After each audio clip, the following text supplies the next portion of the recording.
नमस्कार विद्यार्थी मित्रांनो, इयत्ता 12वी अर्थशास्त्र यामधील प्रकरण पहिले आपण अभ्यासत आहोत. आज प्रकरण पहिले त्यामधील तिसरं लेक्चर आपण घेत आहोत. या अगोदरच्या लेक्चरमध्ये आपण सूक्ष्म अर्थशास्त्र म्हणजे काय, सूक्ष्म अर्थशास्त्राची व्याप्ती, त्याचे व्याख्या, सूक्ष्म अर्थशास्त्राचे वैशिष्ट्ये इत्यादी घटकांचा अभ्यास आपण केलेला आहे. तर आज आपण सूक्ष्म अर्थशास्त्र याचे महत्त्व काय आहे त्याचा अभ्यास करणार आहोत. सूक्ष्म अर्थशास्त्राचे महत्त्व लक्षात घेत असताना आपण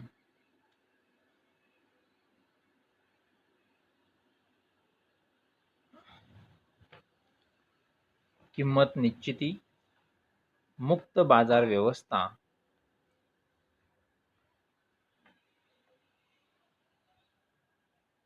विदेशी व्यापार,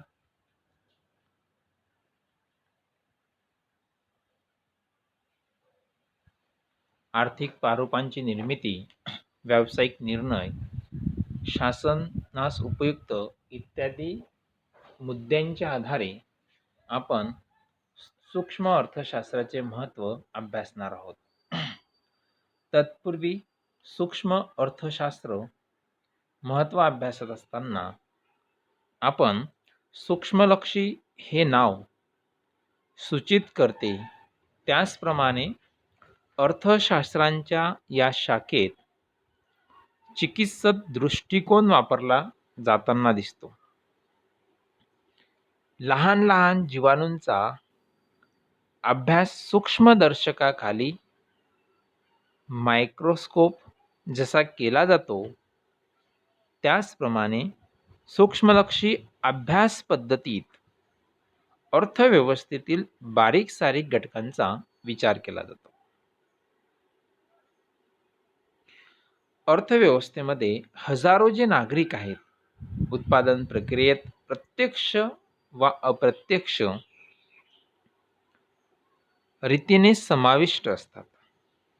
तसेच प्रत्येक नागरिक हा उपभोक्ता असतोच. उदाहरण द्यायचं झाल्यास, रक्तामध्ये ज्याप्रमाणे पेशी असतात, त्याचप्रमाणे नागरिक हे अर्थव्यवस्थेच्या घटक पेशी असतात. अमर्याद गरजा व मर्यादित साधन सामग्री यांच्या संदर्भात मानवी वर्तन हा अर्थशास्त्राचा विषय ठरतो. चला तर मग अर्थशास्त्राच्या सूक्ष्म अर्थशास्त्राचे महत्त्व लक्षात घेताना पहिला आहे किंमत निश्चिती. विविध वस्तूंच्या किमती तसेच उत्पादन घटकांच्या किमती यांचे स्पष्टीकरण करण्यास सूक्ष्म अर्थशास्त्र मदत करते. म्हणजे सूक्ष्म अर्थशास्त्राचे महत्त्व लक्षात घेताना किंमत निर्धारण यामध्ये विविध वस्तू ज्या आहेत, विविध वस्तूंच्या ज्या किमती आहेत, तसेच उत्पादन घटकांच्या ज्या किमती आहेत, यांचे स्पष्टीकरण करण्यास सूक्ष्म अर्थशास्त्र मदत करते.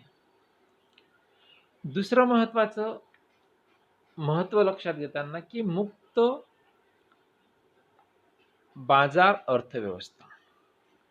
सूक्ष्म अर्थशास्त्र मुक्त बाजार अर्थव्यवस्थेची कार्यपद्धती समजण्यास मदत करते.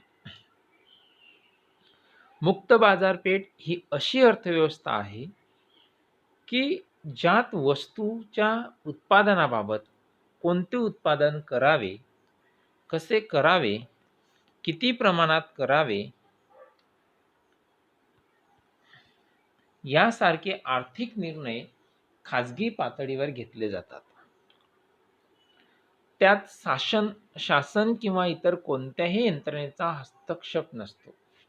म्हणजे सूक्ष्म अर्थशास्त्राचे महत्त्व लक्षात घेत असताना मुक्त बाजार व्यवस्था, मुक्त बाजार अर्थव्यवस्थेमध्ये की ज्या वस्तूच्या उत्पादनाबाबत कोणते उत्पादन करावे, कसे उत्पादन करावे, किती प्रमाणात उत्पादन करावे याबाबतचे आर्थिक निर्णय खाजगी पातळीवर घेतले जातात. त्यात शासन किंवा इतर कोणत्या यंत्रणेचा हस्तक्षेप नसतो. तिसरं महत्वाचं महत्व आहे की विदेशी व्यापार.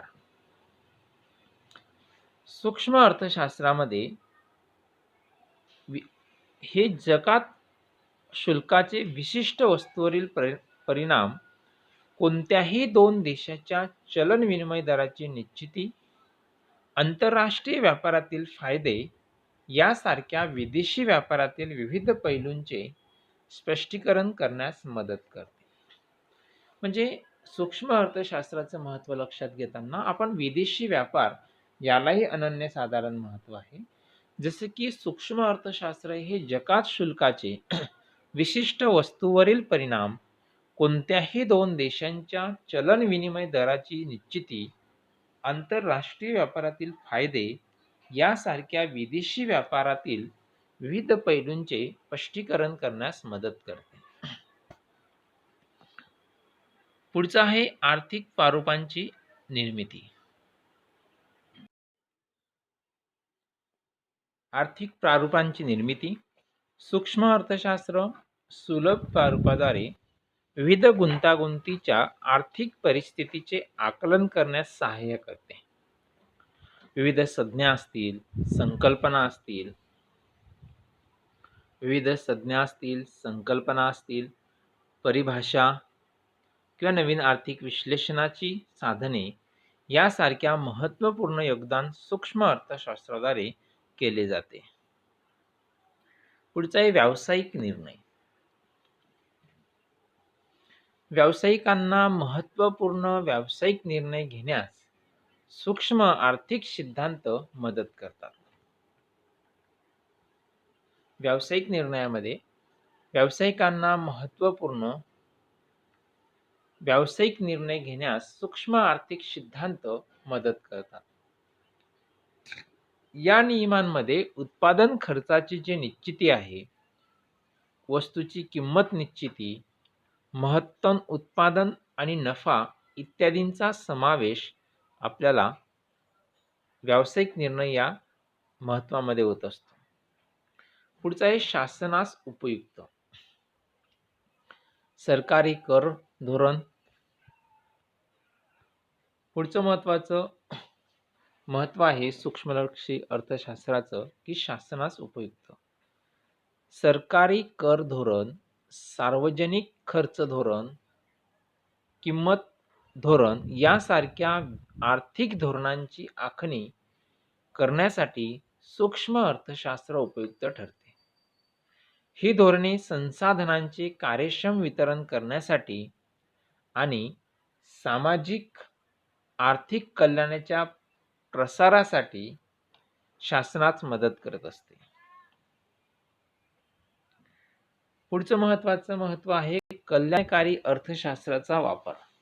सूक्ष्म अर्थशास्त्र उपलब्ध साधनांचा पर्याप्त वापर करून समाजाचे महत्तम कल्याण कसे साधता येईल याचा अभ्यास करते. तसेच सामाजिक कल्याणावर करांचा कसा परिणाम होतो याबाबत अभ्यास करत असते. तर हे आपण बघितलं की सूक्ष्म अर्थशास्त्राची वैशिष्ट्ये. त्यामध्ये आपण पहिलं बघितलं की किंमत निर्धारण, दुसरं मुक्त बाजार अर्थव्यवस्था, तिसरं बघितलं आपण विदेशी व्यापार, 4 नंबर आर्थिक प्रारूपांची निर्मिती, 5 नंबर व्यावसायिक निर्णय, 6 नंबर शासनास उपयुक्त, 7 नंबर कल्याणकारी अर्थशास्त्राचा आधार. तर आता आपण स्थूल अर्थशास्त्राचा अर्थ याबद्दल माहिती पाहणार आहोत.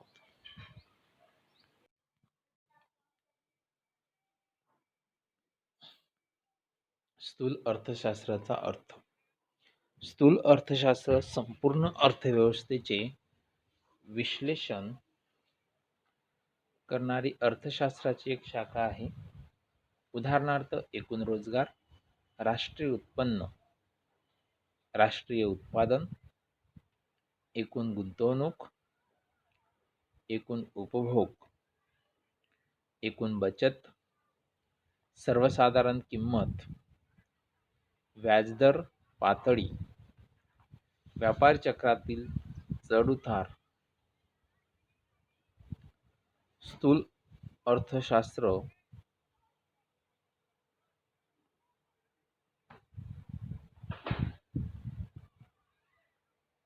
समग्र घटकांचा अभ्यास करते. म्हणजे आपण जर एकंदरीत बघितलं तर समग्रलक्षी म्हणजे स्थूल अर्थशास्त्र.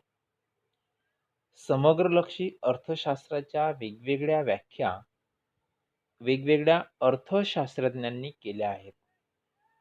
त्यातील आपण काही महत्त्वाच्या व्याख्या इथं पाहणार आहोत. प्राध्यापक J.L. हेन्सन, स्थूल अर्थशास्त्र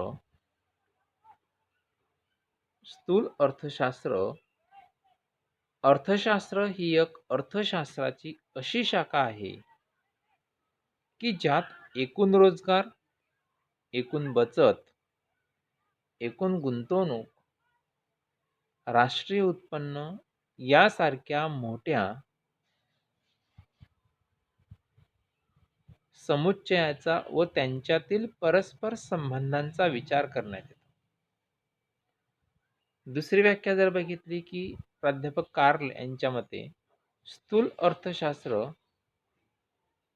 अर्थव्यवस्थेच्या संपूर्ण कार्यपद्धतीशी संबंधित आहे.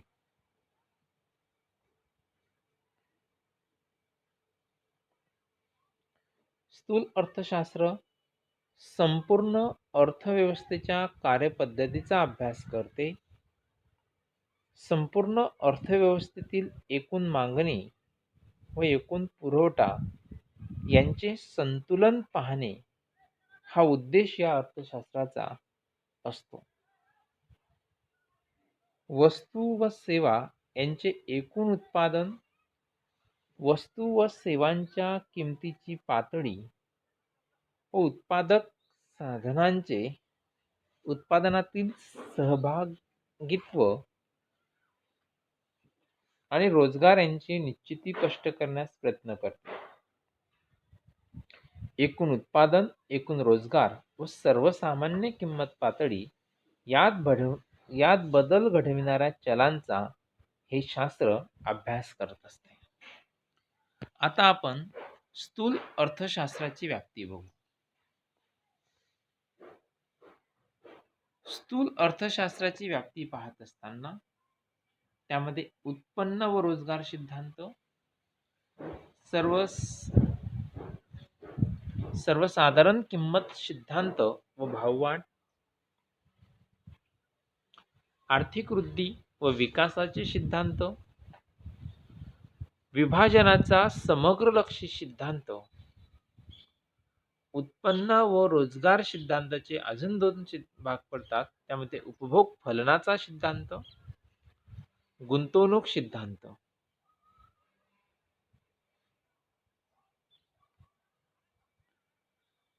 परत उपभोग फलनाचा सिद्धांत व गुंतवणूक सिद्धांताचे व्यापार चक्राचा सिद्धांत अजून एक प्रकार सिद्धांत पडतो.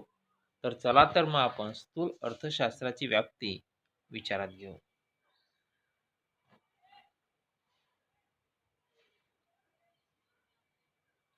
स्थूल अर्थशास्त्रात उत्पन्न, उत्पादन व रोजगार सिद्धांत, उपभोग फलनाचा, गुंतवणूक फलनाचा सिद्धांत, व्यावसायिक व्यापार चक्राचा सिद्धांत, किमतीची सिद्धांत, थेअरी ऑफ प्राइस व त्याचा भाग असणारे अतिचलन विस्तार, अवाजवी चलन संकोच सिद्धांत, वितरणाचा समग्रलक्षी सिद्धांत यांचा समावेश होतो.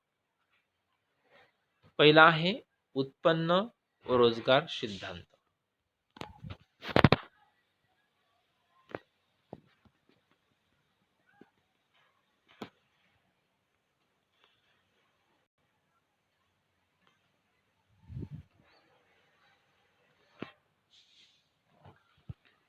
उत्पन्न व रोजगार सिद्धांत स्थूल अर्थशास्त्र राष्ट्रीय उत्पन्न आणि रोजगार पातळी यांच्या निश्चितीचे विश्लेषण करते. तसेच उत्पन्न, उत्पादन, रोजगार पातळीवरील बदल किंवा चढ-उतार यांची कारणे स्पष्ट करते. रोजगार पातळी कशी निश्चित केली जाते हे समजून घेण्यासाठी उपभोग फलन आणि गुंतवणूक फलन यांचा अभ्यास करावा लागतो. व्यवसायातील बदलांचे सिद्धांत हा उत्पन्न व रोजगार सिद्धांताचा एक भाग आहे. दुसरा आहे सर्वसाधारण किंमत पातळी सिद्धांत.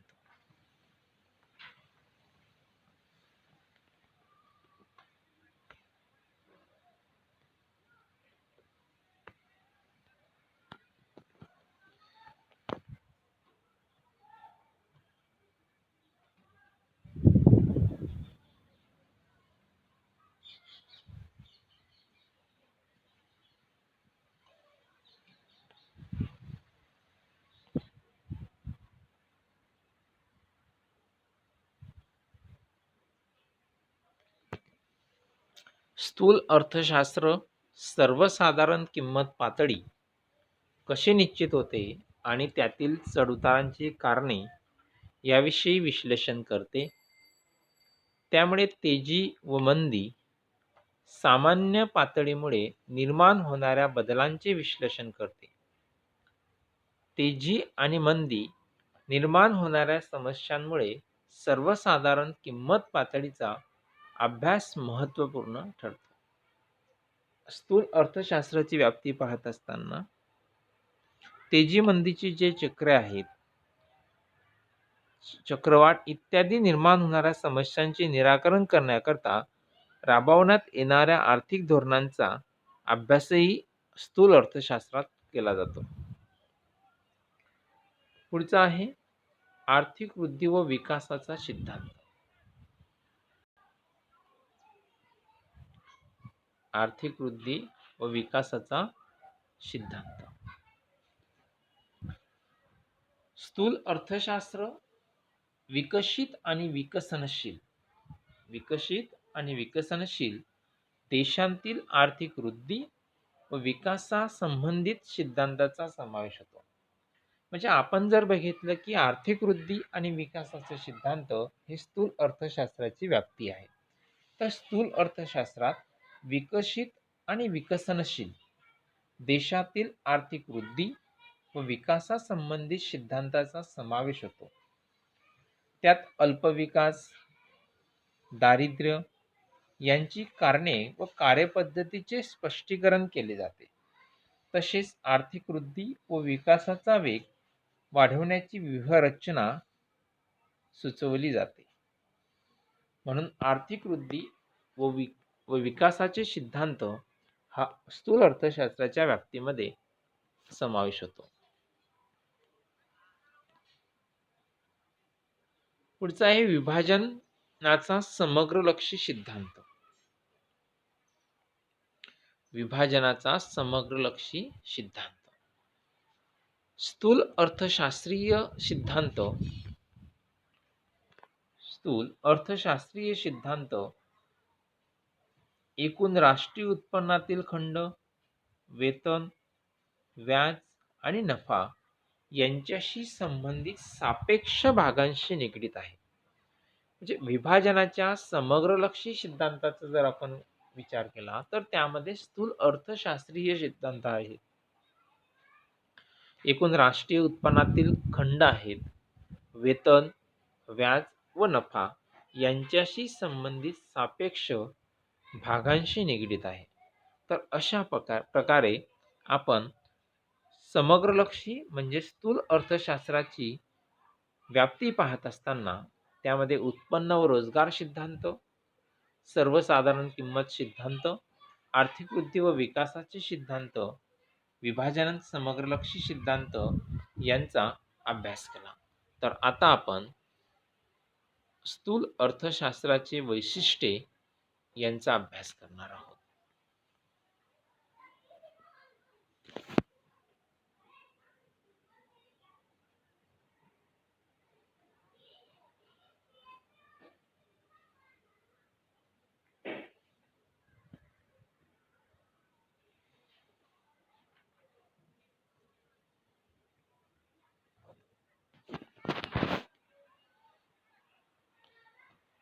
स्थूल अर्थशास्त्राची वैशिष्ट्ये पाहत असताना त्यामध्ये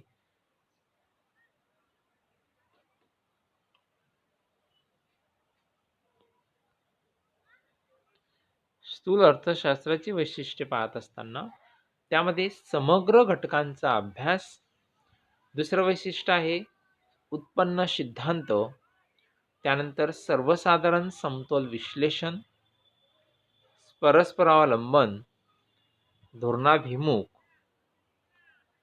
त्यानंतर वृद्धीची प्रारूपे, सर्वसाधारण किंमत पातळी अशा विविध वैशिष्ट्यांचा समावेश स्थूल अर्थशास्त्रामध्ये केला जातो. तर त्यामधील आता आपण पहिलं वैशिष्ट्य पाहणार आहोत. समग्र घटकांचा अभ्यास. स्थूल अर्थशास्त्र संपूर्ण अर्थव्यवस्थेचा अभ्यास करते. उदाहरणार्थ राष्ट्रीय उत्पन्न, राष्ट्रीय उत्पादन, राष्ट्रीय रोजगार, सर्वसाधारण किंमत पातळी, व्यापार चक्र इत्यादी. म्हणजे समग्र घटकांचा अभ्यास करत असताना स्थूल अर्थशास्त्रात संपूर्ण अर्थव्यवस्थेचा अभ्यास केला जातो. ज्याप्रमाणे आपण बघितलं की जसे की रक्तामध्ये ज्याप्रमाणे पेशी असतात त्याचप्रमाणे नागरिक हे अर्थव्यवस्थेच्या घटक पेशी असतात. म्हणून समग्र घटकात संपूर्ण घटकांचा अभ्यास केला जातो. दुसरा आहे उत्पन्न सिद्धांत.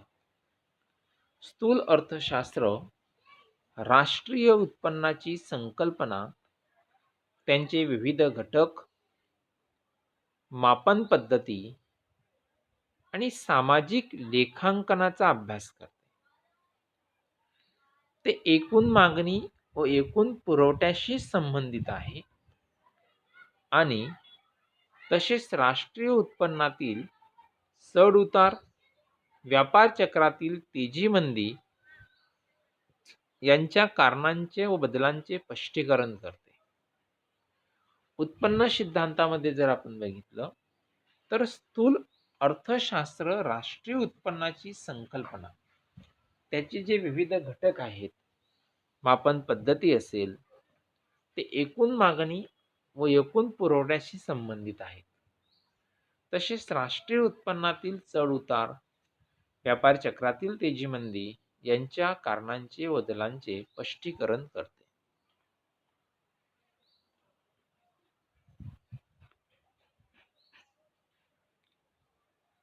पुढचं वैशिष्ट्य सांगतायत की सर्वसाधारण समतोलाचे विश्लेषण. सर्वसाधारण समतोलाचे विश्लेषण.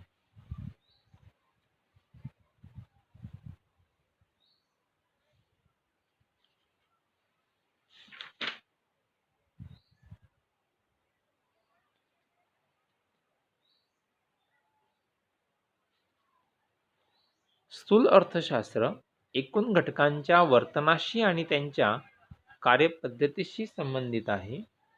सर्वसाधारण समतोल संपूर्ण अर्थव्यवस्थेतील मागणी, पुरवठा व किंमत यांच्या वर्तनाशी निगडित आहे.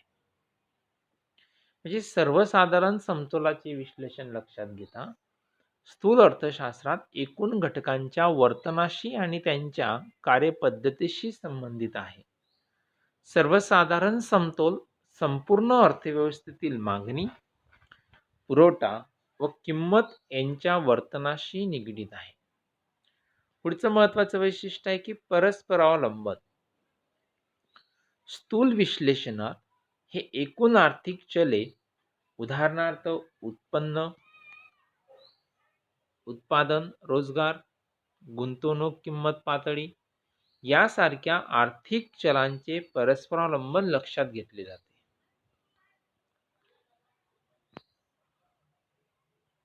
उदाहरणार्थ गुंतवणूक पातळीतील होणाऱ्या बदलांचा अंतिम परिणाम उत्पन्न, एकूण उत्पादन, रोजगार, अखेरीस आर्थिक वृद्धीची पातळी होते.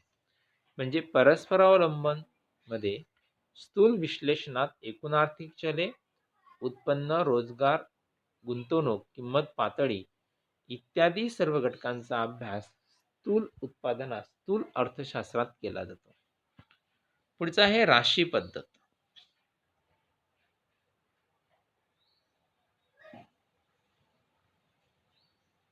राशी पद्धतमध्ये एका घटकाचा अभ्यास नसून संपूर्ण अर्थव्यवस्थेचा अभ्यास केला जातो. प्राध्यापक बोल्डिंग यांच्या मते जंगल म्हणजे संपूर्ण झाडांचा समुच्चय. जंगल म्हणजे संपूर्ण झाडांचा समुच्चय असतो, परंतु त्यात एका विशिष्ट झाडाची गुणवैशिष्ट्ये दिसून येत नाही. यातून सूक्ष्म अर्थशास्त्र व स्थूल अर्थशास्त्र यामधील फरक दर्शविला जातो. प्राध्यापक बोल्डिंग यांनी काय सांगितलं की जंगल म्हणजे संपूर्ण झाडांचा समुच्चय असतो, त्यात एका विशिष्ट झाडांची गुणवैशिष्ट्ये दिसून येत नाही. त्यातून सूक्ष्म अर्थशास्त्र व स्थूल अर्थशास्त्र यांमधील फरक दर्शविला जातो. पुढचं आहे वृद्धीची पारुपे.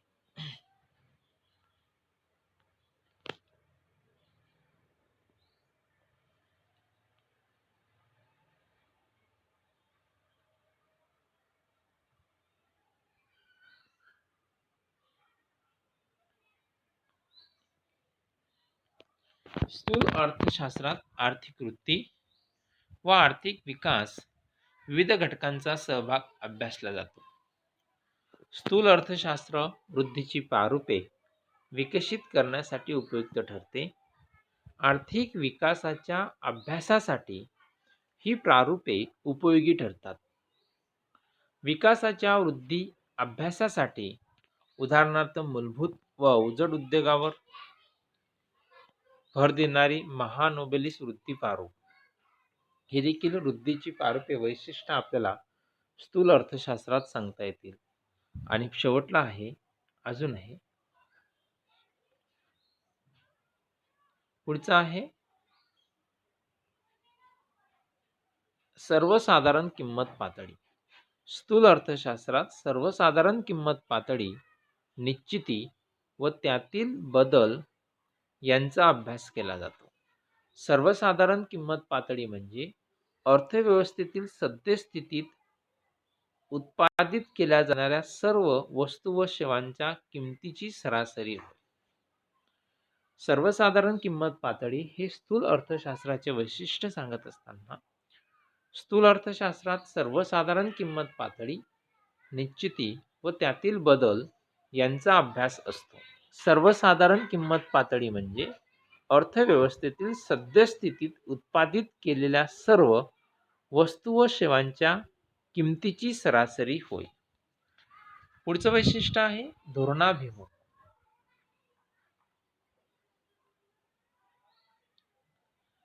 लॉर्ड केन्स यांच्या मते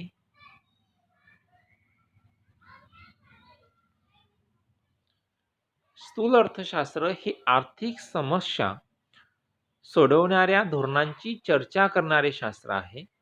उदाहरणार्थ भाववाढ नियंत्रण, रोजगार निर्मिती, अर्थव्यवस्थेला मंदीतून बाहेर काढणे.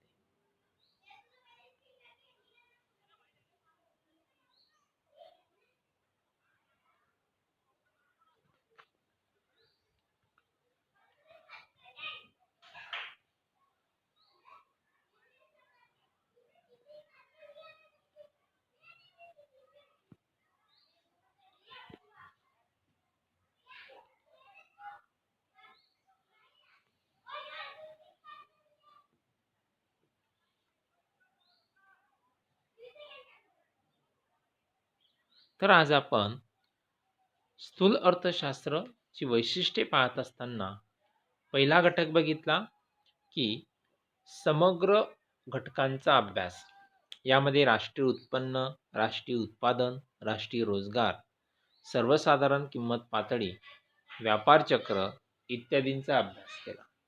दुसरा जो घटक होता त्यामध्ये उत्पन्न सिद्धांत, स्थूल अर्थशास्त्रात राष्ट्रीय उत्पन्नाची संकल्पना, त्यांचे विविध घटक, मापन पद्धती आणि सामाजिक लेखांकनाचा अभ्यास करते.